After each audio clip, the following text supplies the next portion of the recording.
செந்தூர் கோவில் அடையாளம் தெரியாத அளவிற்கு அப்படியே இயற்கையின் அரவணைப்புல மாறணும், மணக்கணும்.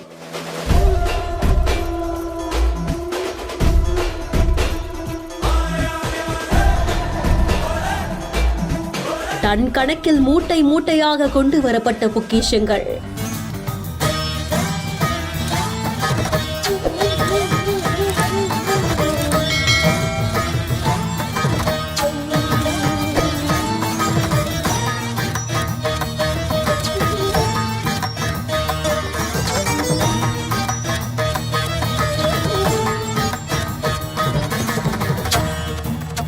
வேலோடும் மயிலோடும் பூக்களால் அலங்காரம், பசுமை போர்வை போர்த்தியது போல் அழகாக மாறிய ராஜகோபுர. இத்தனையும் நுணுக்கமா கைகளால பண்ணதா? திருச்செந்தூர் சுப்பிரமணிய சுவாமி கோவிலுடைய கும்பாபிஷேகத்துக்காக பல பக்தர்கள் ஆர்வத்தோட காத்துக்கிட்டு இருக்காங்க.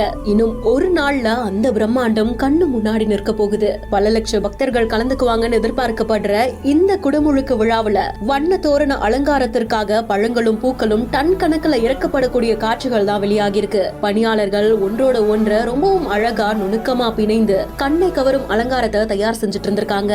வாழைப்பழம், கரும்பு, இளநீர், அன்னாசி, ஆரஞ்சு, ஆப்பிள்னு பழங்களும் தோரணம் அமைக்கும் பணி மும்முரமா நடைபெறக்கூடிய காட்சிகளும் தான் வெளியாகி இருக்கு.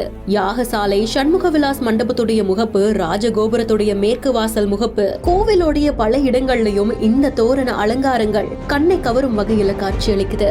இந்த காட்சி பத்தின உங்களுடைய கருத்துக்களை நீங்களும் கமெண்ட் செக்ஷன்ல சொல்லுங்க. மேலும் செய்திகளுக்கு பிஹைண்ட் ஃபாலோ பண்ணிக்கோங்க.